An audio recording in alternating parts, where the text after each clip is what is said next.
Hey everybody, and welcome to Health and Wellness. We're on a Tuesday, which is very unusual for us because it's usually a Sunday slot.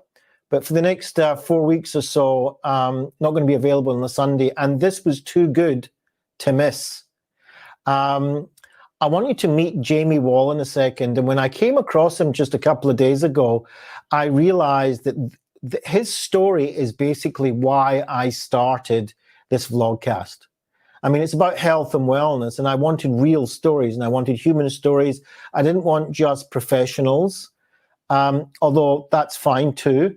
But I wanted, just us, me, you, anyone in the street, just how can we turn our lives around by doing what we need to do and by doing it ourselves and not, necessarily with all sorts of fancy things and just changing the way we live, just changing our habits and lifestyle.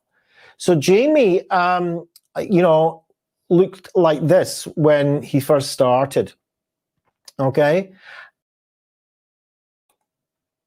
And then he moved over to this. So I wonder how he did that, right? And there's no better way than inviting him in from the green room to talk about it. So we'll be back in just 1 second. Disclaimer: the show is for entertainment purposes only and not professional advice. To inquire about something specific regarding the contents, we suggest you contact the guest speaker directly. Should you wish to apply to be a guest on the show, please contact Dov Benyaacov-Kurtzman on factcpfa@gmail.com. Dov Benyaacov-Kurtzman is founder of Heads Up CIO, a UK emergency response charity for cognitive psychological first aid, and is a highly experienced psychotherapist, executive business coach, and author of the book, Mind Over Terror, 3 Weeks, 2 Cities, 1 Mission. With over 10,000 hours of experience and academic degrees in government, law, clinical social work, and a postgraduate diploma in psychiatry with distinction, Dov is well placed to help you. He's also available for public speaking and corporate training.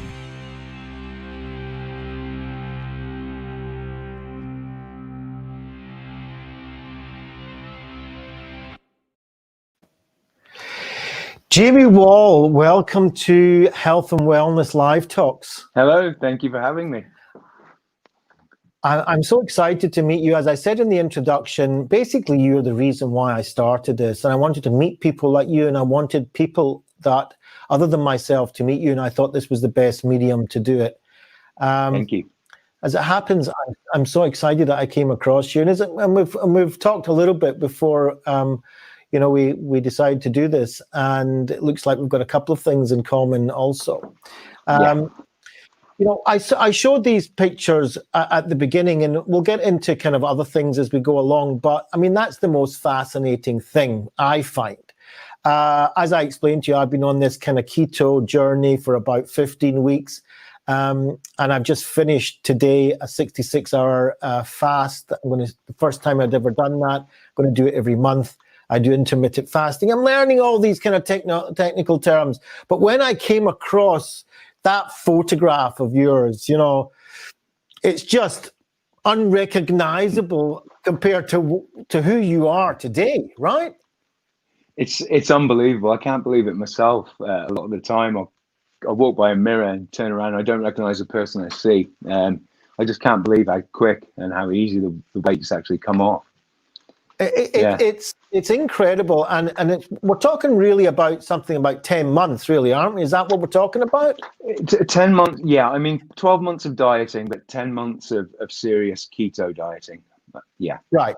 So let's start at the beginning, just so for people watching this, because they'll be as fascinated as I am. And there's also kind of a medical side to this as well. It wasn't just about weight. So, but before you started, right? So let's say last summer, basically. Yeah. I mean, who was Jamie Wall last summer? He was an alcoholic. He was probably a bit depressed, unhappy with his weight, but not in a shape to do anything about it, really. I had swollen ankles, I had sore knees, I I was drinking too much. I was so unhealthy, eating the wrong sort of foods. I think, a lot of the times you eat your problems. So when I'd be unhappy, the first thing I'd do is go get a Burger King or a McDonald's, or, get to the pub and go have 20 pints with my mates, rather than, facing the issues that you have. You'd sort of hide them. So that was me back last summer.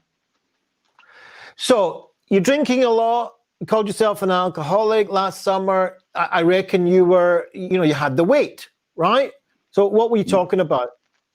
So back then last summer I would have been about 25 stone. 25 stone, right. In kilos, what is that? Oh, goodness me. It's 14 pound. So 14 times 14. It's about 350 pounds, isn't it? About 350 pounds, right. Yeah. So that's pretty big, right? That's around 150 kilos, yeah. Right, okay. So how long had that been you kind of your state in your life? How long had you been like that? A long time. I started struggling with my weight in my late 20s, and it had gone up and down, yo-yoed, but a good part of 10, 15 years I've been overweight and unhealthy, definitely. All right, so that's the way you were last summer, and you're drinking too much, you're too much excess fat on you. Basically, it's going to affect it's affecting your physical, so it's affecting your joints, it's affecting the way you walk and so on. And also, you started to have chronic medical problems as well. Yeah, I had serious medical problems. So my last checkup with the doctor, I was a type 2 diabetic. My blood levels were over 240, which is dangerously high. But not only that, my cholesterol levels were really, really high. I had fatty liver syndrome, is it? Yeah. From all the alcohol. My blood pressure was extremely high. And basically the doctors told me if I didn't do something, I would be lucky to see 50 years old. Wow. Yeah. Now, when that news hit you, that must have been quite a shock. But that was the turning point for me, really. I've got a family. I've got grandchildren now, which I want to see grow up. And I knew, that was the moment where I decided enough is enough. I'm going to do something about this. So that was a watershed. You got a bit of a shock. The doctor saying, "Look, mate, you're going to die soon." Basically. Basically, yeah, pretty much. You carry on like this. So what was your first move? Well, my first move was to get help with my drinking. So I went to see the doctor. Well, the doctor recommended I go see Shropshire Recovery Services, which is a local state-funded alcohol place where you can go for private meetings or a group setting. I don't like group settings, so I asked to get a private counsellor, and they did it. Alan, thank you very much, by the way. Wonderful. Yeah. So that was my first step. Yeah. I started the meetings, and it was a lot easier than I thought, to be honest, because I wanted to quit. Is that 12 steps? No, it wasn't. No, it's a bit different. It's more one-on-one counselling, and they sit down and they tell you, you work out how much money you're spending, what the benefits are of drinking, what the benefits are of not drinking, what you want out of life. And it all sort of fell in place for me. Like I said, I wanted to quit. So I wanted to quit. So I found it quite easy. And I think the hardest part for me was talking to somebody. But after I made the decision to quit, I just quit. So that was my first step. The second step then was to get my blood sugars under control, and I really didn't want to take metformin and insulin, because I know once you get on them, it's difficult to get off them. And especially in my line of work, I didn't want to be taking needles, and checking my blood before I drove. And I do a lot of camping at work, so keeping the insulin cold and stuff, would be a nightmare. And I just really didn't like the idea of having to inject every day. And I knew that low carb diets were good in maintaining blood sugar. So I asked the doctor if they'd give me because the doctors wanted to put me on insulin and metformin that day. And Wow. I said, look, just give me a few months. Let me try and sort it out with diet. Yeah. Their advice was, no, diet's not going to help you. It's, you're too Seriously, far. Yeah. You're too They far. said no. They said no way. It's not going to help. It's too late. And I said, well, I'm going to try it anyway, because I'm a firm believer in holistic medicine. I really think there's something to it. So I walked out of there that day, and I just got on the internet and started looking at diets. I immediately cut my carbs down, but I didn't really know what I was doing. And it was about a month or so later when I watched a documentary called The Magic Pills, I think it's called. Right. And that was on Netflix. It's on YouTube now. It's a really interesting watch, and it's all about the ketogenic diet and how it can control type 2 diabetes. It's good for epilepsy. It's good for joints. Yeah. I watched it, and I just thought, there's no way this is real. I can't believe it. It makes no sense, that eating fat makes you get skinny. But I thought I'd give it a try. So I got back on YouTube, and I looked up. Somebody told me to look up Dr. Ekberg, and there's a Dr. Berg. They're all pro keto, doctors. Yeah. I started watching some of their videos, and I found it really, really interesting. So I thought, well, I'll give it a go. And I went out and I bought loads of healthy oils, olive oil, coconut oil, avocado oil, walnut oil, all these expensive, it's really expensive, but I wasn't drinking anymore. So I had quite a bit of money in my pocket. Money on that side, yeah. That's right. Yeah, I thought I'd spend it on myself to get myself healthy.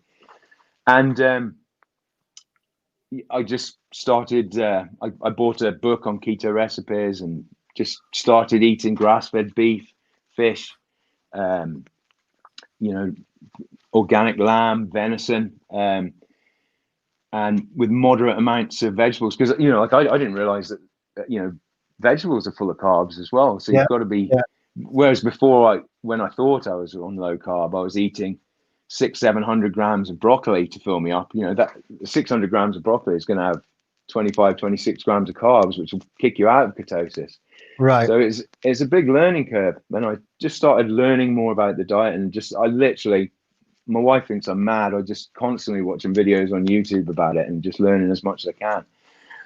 And the first thing I noticed was I just, like, within 2 weeks, and mentally I felt really good. I haven't even stepped on a scale to see if I've been losing weight, but I felt better, more alert, mentally aware, happier. And I got on the scale, and I think, it had only been 2 or 3 weeks, and I'd lost like over 20 pounds. I thought, wow, this is amazing. I couldn't believe it was working. Then about 3 months had gone by, and I got called back to go to the doctor. So I went back to get my bloods done again, and they weighed me, and the first thing they noticed was how much weight I'd lost already, in such a short time. And then we got the blood results back. My bloods had gone from 240 down to about 75, and the doctor couldn't believe it. He just said, that is absolutely incredible. He even said insulin and metformin wouldn't have got me that low. Wow. So yeah, so that was in 3 months. That was 3 months of just eating healthy. And what was cholesterol and things like that, and blood pressure? So my cholesterol had come right down, but was still high. Yeah. My liver function was slightly better. It was on the mend, definitely. My blood pressure was normal, and basically I was in decent, a lot better shape than I was 3 months earlier. Around. It was fantastic, and that really, really motivated me to just try even harder to work on my health, you know. So then I got another appointment in 3 months' time again, and I stuck to the diet. I went even lower carb then. Because I was eating so many calories, I used to work on the percentage rule. You know, so I'd go 75% fat, 20% protein, 5% carbs. But if you're eating 3,000 calories a day, that 5% of carbs is, you know, 27, 28 grams. Yeah, it can be quite a lot. Yeah. So I dropped my carbs down. Let me just stop you for a second. That's a technical question, right? So 7% this, 10%. What does that mean? How do you measure 5% or 7% or whatever? You know, what is that? So I use an app on my phone called Carb Manager. But I believe, you know, there's different apps. They're all free. Yeah, MyFitnessPal does it. Carb Manager I find the easiest. But basically, on the ketogenic diet, a good starting point is for you to eat. So if you're on 2,000 calories a day, a good starting point is 5% of those calories should be carbs, 25% of those calories should be protein, and 75% of those calories should be from healthy fats. Right. So you have to measure it out on scales. Yeah. So I do everything in grams. So you know, meats and fish, they don't have carbs in it, so that's easy enough. And then so if I was eating 500 grams of steak, I just put in the 500 grams on the app, and then it'll show me what percentage of protein I've had for that meal, and I just work it out. So yeah, and I just work it out that way. So you were eating 3,000 calories. I mean, how were you losing the weight then? Well, because I mean, I was remember, this is back, you know, this is 7-8 months ago. So, you know, weighing 24, 25 stone, a person in my size, and because I was a little bit active, my caloric intake for the day should be about 3,100 to 3,200 calories. All right, you were still on deficit, right? And then I'd deficit down to 2,700 calories. So I was still eating 500 calories less a day. I'm right. Now I'm down to 2,300 calories. So I mean, that's how much weight I've lost at my calories. I'm going to show those watching, because there's people watching. I'm just going to show what you look like, what that is. I mean, I look at this and I'm like, oh my goodness, this guy's been working out all his life. Right? It's the shirt. I'm wearing it today. Well, that's amazing. Unbelievable. Thank you. How do you get like that? I've always been the gym has been my savior. Even when I was overweight, I'd always drag myself to the gym, and I've always worked out quite hard, even when I was really large and overweight. Right. So I guess underneath all the padding, there was quite a muscular, a bit of muscle there. Yeah. And the same thing with my legs. Like, you know, when you're carrying around 26 stone all day, they do get quite. Oh yeah, you're doing a lot of weightlifting on a daily basis. When I do this, right? When you look at that, do you remember that was you? Yeah, I do. I do. I remember, you know, just going upstairs to bed, I'd be breathing heavy. You know, I mean, I used to, when we'd go shopping at Tesco's, I would drive around for 10 minutes looking for the closest parking space to the entrance of the shop, because I was just so lazy. You know, things like that. I look back, I can't believe I let myself get like that. You know, honestly, I'm so disappointed in myself. And at the time, you know, if you would have said 12 months ago to me, you're going to be walking up Mount Snowdon in 12 months for fun, I'd have laughed in your face. You know, I'd have laughed in your face. On that journey, and we're only talking about a year. It's not like we're talking this was 10 years of work. We're talking 1 year, right? At the end of the day. Yeah. And it's a year that it wasn't an ordinary year when you think about it, because it's a year where half of it has got, you know, the world's in pandemic. Everybody's putting on weight, right? Yeah. And you know, so this is a special year. But during that time, right? So you're watching what you eat. You're on a low carbs. You're doing all the things. You're weighing out the grams. You got the things going. What was the hard parts, though? I'll, I'll be honest with you. I mean,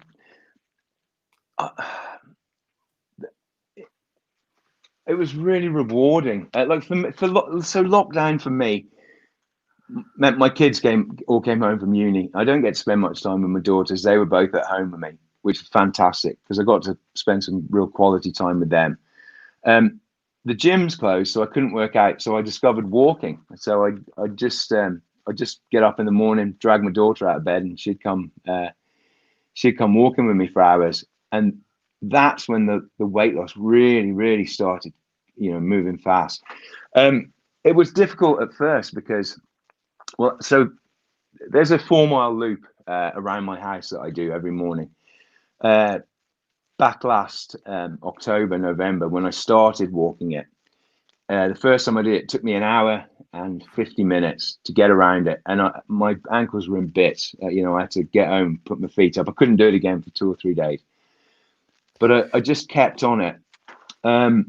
This morning I ran it in 42 minutes, so I've done it three times quicker now, and it's just perseverance. And although I hated walking when I started, I love it now. And if I don't go out on a walk, I feel, not a bit upset that I haven't managed to.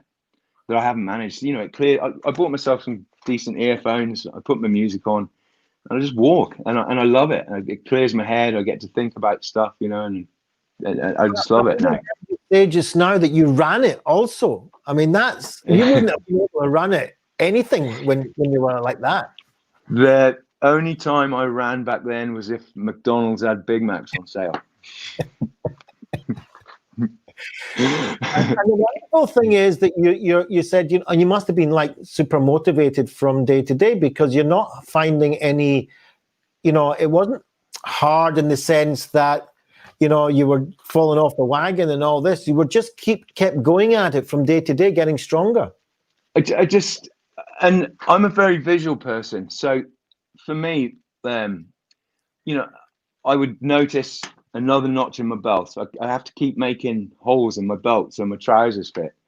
So, be a hole. Then 2 or 3 weeks later, I've got to put another hole in. I've gone down from a 50-inch waist to I can almost get in a 38 now. Wow. And just all these, and weighing myself. I weigh myself once a week, and just looking at the scale. I'd be walking. I go to my mother's and weigh myself, and I'm going over and I'm thinking, I won't have lost any this week. But it just seems like every week the scale was going down and down and down and down. I've had to throw away all my jeans and my shorts because none of them fit me. Yeah, I've got to buy all new clothes. It just kept working, and I mean, and I feel sometimes that I sometimes get really tempted to go in the pub and see my mates, and I feel like I'm living on a razor's edge that at any point I could fall off, but I haven't yet. So I just take every day as it comes. And what did your wife think about all this then? She thinks I'm mad. I think, but I think she's sick of Dr. Ekberg and Dr. Berg, and but no, she's very happy for me. She's very happy for me. Yeah, she has. Yeah. And what about your kids? My kids. My relationship with my children now is just so much different than it was. 12. I've missed out on so much of my children. Thank God my wife was such a good mother. She's the one that raised them and looked after them. I've just sort of been the one that's gone to work and made the money, and I've really missed out on a lot of quality time with my children over the years, which now I'm sober and healthy. I look back, I'm it's a big regret of mine, but I'm trying to make up for that now by been there for them a bit more. I know. Absolutely. Luckily, it's not too little, too late. Still time. Well, you can't say that, because you don't ever know. Maybe now you're going to be living a much higher quality life than you would ever have been if you hadn't got that, knock on the head. Yeah, if you know what I mean, Yeah, that's true. That's true. And so let me ask you: is this something you think diabetes and obesity are chronic pandemics that are actually bigger problem than any corona at the end of the day? There's more people. 100%. So is this, and basically up until now, until basically the way that the medical industry deals with this is basically by pharmaceuticals. That's how they deal with it. Right? Yeah. It's by policy. There's not really much more that they think they can do. They don't have a lot of time to do anything. And I suppose, they don't want to invest the time because, they tell you can go to the odd diabetic clinic maybe, or a little coaching here and there. But, whether people turn up or not, most people probably don't. Is this something that you would advocate and say, people, wake up and try this because this could make you better? I honestly believe that pharmaceutical companies have got too much to lose to let people know that you can cure type 2 diabetes by just watching what you eat. Especially in countries like America where, a stick of insulin is $1,000 if you don't have insurance. They don't want people being healthy and living longer. They want you in their pockets. Yeah. But I didn't, when I watched that first documentary, The Magic Pill, I didn't believe it at all. I just thought, no way, there's no way. I mean, my doctor had told me it's too late for you. You need to go on insulin and, you need to go on metformin. But he's completely wrong, What did he think of you now? He can't believe it. He honestly can't believe it. And the diabetic nurse, the doctor, they're just amazed. They're amazed that they're amazed, to tell you the truth. They're not. I was talking to him though, and apparently, your GP, they don't, during their training, they don't spend a lot of time on nutrition. Yeah. They spend their time learning what medicines to prescribe. Yeah. Whereas, maybe the emphasis, we are what we eat. You are what you eat. Absolutely. And if you're kind to your body will be kind to you. So, and also, I mean, I don't know about many other things, and it can stretch to other chronic things as well. I've been doing a bit of reading about this too, but especially obesity and diabetes type 2, is only what you eat. I mean, yeah, that's how you get those diseases, right? I mean, so it kind of is logical when you think about it. If you change what you eat, you change that. It just seems like that. What else would be the problem? Unless, of course, you've got a hormonal problem, or there's other drugs that you're taking and things like that. But apart from that, these two things are basically down to lifestyle, which is what you're putting in your mouth and how much you're moving.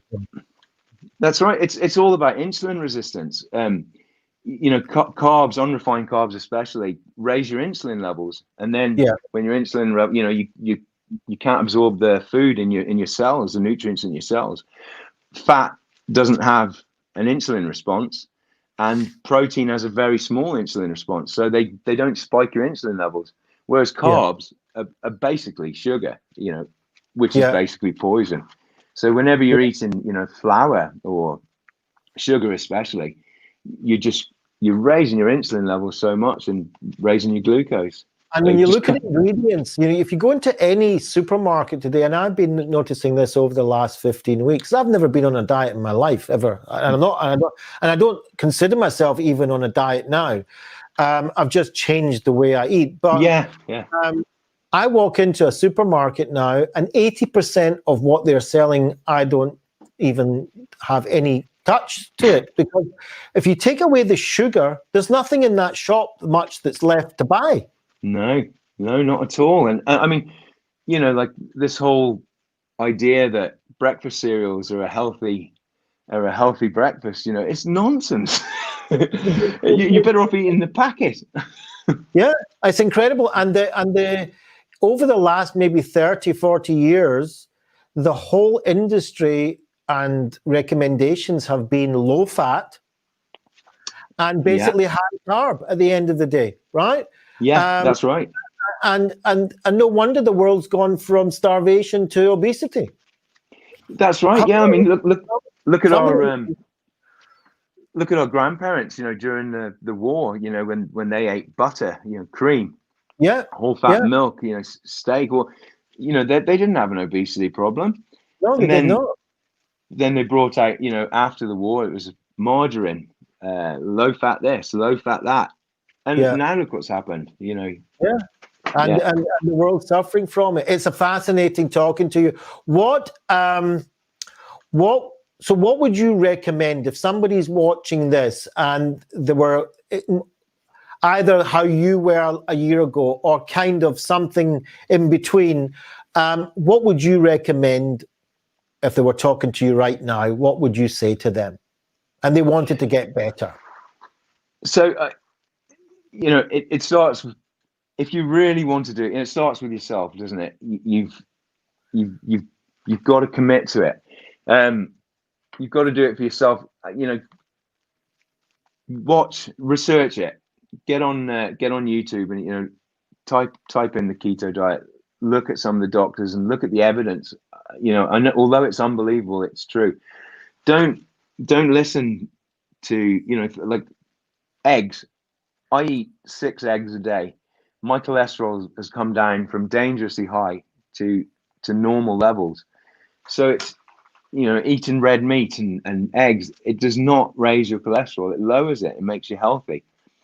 And just start basic. Start being kind to yourself. Eat organic foods as much as you can. Eat lots of vegetables. Spend a bit of money, get better products. Stop using vegetable oils. Use olive oil, use coconut oil, use healthy fats, and just do a bit of research and crack on. Honestly, it'll work. And the best part about the ketogenic diet is it's not like a diet because you're never hungry. I mean, I eat once a day, and sometimes I don't even feel like eating because I'm just not hungry. We went up Snowdon the other day, and we were up at 6 o'clock in the morning, walked up Snowdon and back. My daughter had packed lunch and 3 or 4 snacks. I didn't eat till we got home at 9, 10 o'clock. I wasn't hungry at all. And it's worth it. Be kind to yourself, do it. Be kind to yourself and do it. Jamie Wall, this has been the most fascinating interview I've done. There's no doubt that I want to keep in touch with you personally. Yeah, absolutely. And, I recommend and will continue to recommend and show this interview to as many people as I can. Thank you very much for being my guest. Thank you. Could I just say thank you to my wife for putting up with me the last 30 years. And thank you to my son. And my son started the keto diet 2 weeks ago. He's lost 24 pounds. Wow. He's in the gym, so I'm really proud of him. Thanks to my middle daughter, Jasmine, for getting up and being my walking partner, keeping me company every morning. And thanks to my daughter, Jamie, who's away at Leeds. Give me a call. I haven't talked to you in a few weeks. But yeah, thank you very much for having me on. If anybody needs any help, I'm happy to talk to people and give any advice that I can. Wonderful, Jamie. Thank you very much for being my guest, and take care and have a great life. Thank you very much. Yeah. You too. Cheers. So there you go, Jamie Wall. I think that was absolutely amazing to meet Jamie Wall and hear that story. A few things that I take out of that. First of all, sometimes we need that knock on the head. Sometimes we need somebody to just turn around and say to us, look, if you carry on the way you're going, you might not live that very long and you're going to lose out a lot. Sometimes that helps people, sometimes that doesn't. But we need to wake up. We need to wake up from the lifestyle that we live in the Western world. And the Western world, let's face it, today is worldwide. So we really, as human beings, if we want to live in a healthy way, need to wake up. That's the first thing. Second of all, Jamie's story of how he's managed to overcome addiction, and I've worked with people for addictions with years, and the way that he tells it is, again, it's a freedom of choice. It's a decision, and if you want to carry on using some sort of substance to release yourself from whatever it is you're running away from, well, at the end of the day, it's probably a vicious circle and not very useful for you. And then on the other hand, you've got Jamie, who decided to take his life into his hands and do something about it. And then you've got the keto diet, which is not a new diet. It's been down for over 100 years. It's a therapeutic diet, and it's something that I've been looking into and doing myself for 15 weeks. And just like Jamie says, I found it miraculous. I've also started walking, and I think something, if we take from just being human, is that we need to move and we need to be careful what we put in our mouths. If we look at the diseases in the world today, we find the major chronic diseases are obesity and diabetes type 2. And if you want the new disease, which is being called more and more diabetes type 3, which is basically Alzheimer's. And we're seeing now more and more that this is also based on similar lifestyles as obesity and diabetes type 2. So I think we can learn a lot from Jamie. I think he's a great example of how, by just doing things that will make you better, just by being compliant with a healthy way of life. And it doesn't have to be too difficult, and it's not big diets or anything. It's cutting out what's not good for you and enjoying what is. Thank you very much for joining me, and hope to see you very soon. We've got just a last minute comment from Adam Layton, who said, your story and authenticity, Jamie, is truly inspiring. I am now really tempted to try. Well, there you go. That's your already helping one person from this show. I hope that this will go on and help many more. Thank you very much, Jamie, for joining me. And thank you all for watching and